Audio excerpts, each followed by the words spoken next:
Hello, Cosplay World, we're back with a new project. This is, how do I explain what this is?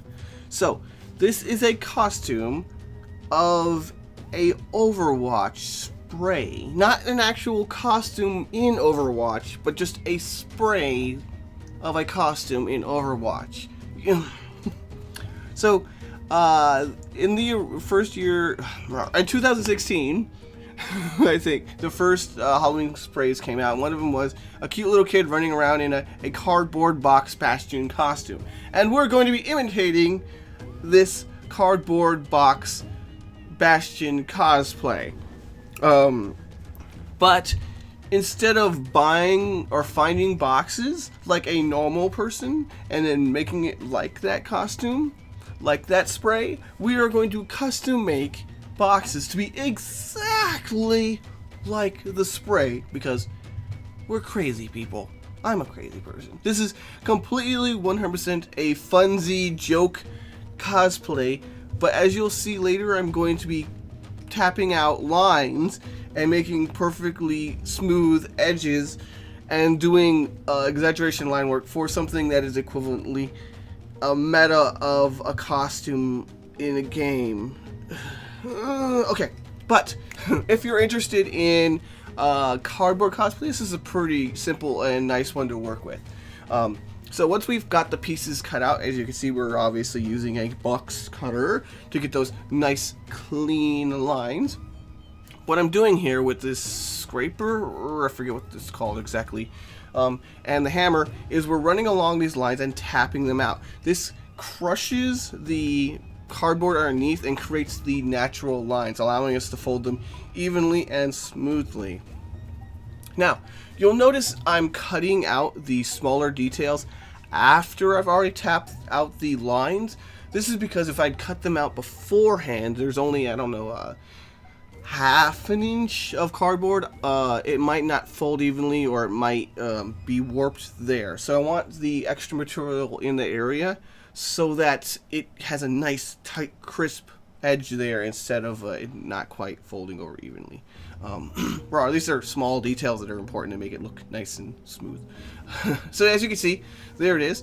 We've made ourselves a nice, wonderful custom box, and it looks pretty neat and even for something that is eventually going to be only worn one day and then thrown away because it's just a joke costume. But I love making things and I'm crazy.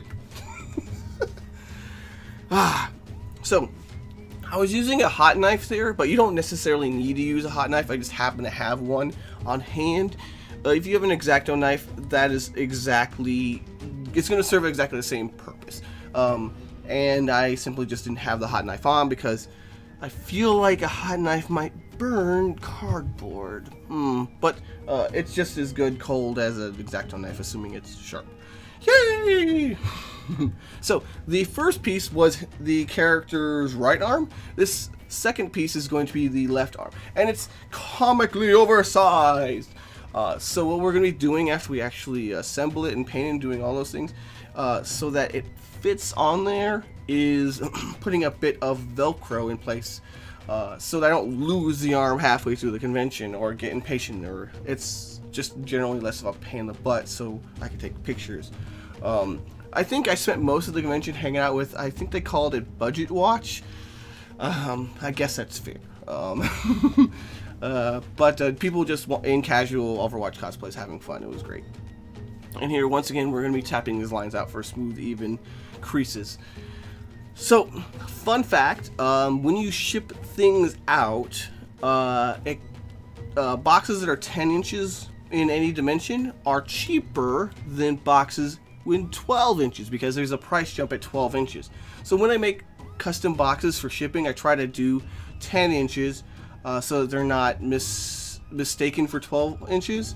I get cheaper rates. That's a little trick there so that I get, it's a little easier on the customers when I do commissions and things like that. So we're going to be gluing this down with a bit of Wellwood contact cement.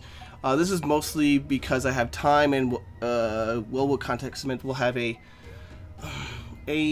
more uniform bond. If you want to use hot glue, by all means use hot glue. It's not going to be a huge difference here. Obviously, you know hot glue is going to stick to cardboard. The only thing that I really worry is that it can be a little bit bulgy in spaces, and I'm like a crazy person worrying about how uniform and even the piece is. But it's for funsies, so just do what makes you feel happy. It's gonna be fine, don't worry. People are just having fun in costumes, man. It's gonna be great. Alright, so now that we've got the 2 arm pieces done, we're gonna be working on the head. And the head is going to be kind of a pain in the butt because I don't have a really good piece for it. I don't have a nice big chunk of cardboard for it. So I'm going to be making it in 2 pieces, the front portion and the back kind of panel, and we're going to add that on after the fact. What I was doing for this, these are pallet liners. These aren't just regular cardboard. These are specifically added to pallets and shipping crates to make the contents in the inside safer. And my wife works in a place that just has them lying around, so I was like, yeah, free cardboard, awesome. And that's what I got this from. So if you're deconstructing other boxes, you might not have as clean a material. I was basically working from big 4-foot by 4-foot sheets, which makes pristine, awesome boxes, and I was going nuts. I was like, yes, this is so good! This is the best! And as you can see, it's the same process as before. We are just, a lot of the work is actually in designing the box, I guess, and making sure the flaps overlap, allowing you to kind of glue it together without any additional pieces. You making it work like an actual box. It's not complicated.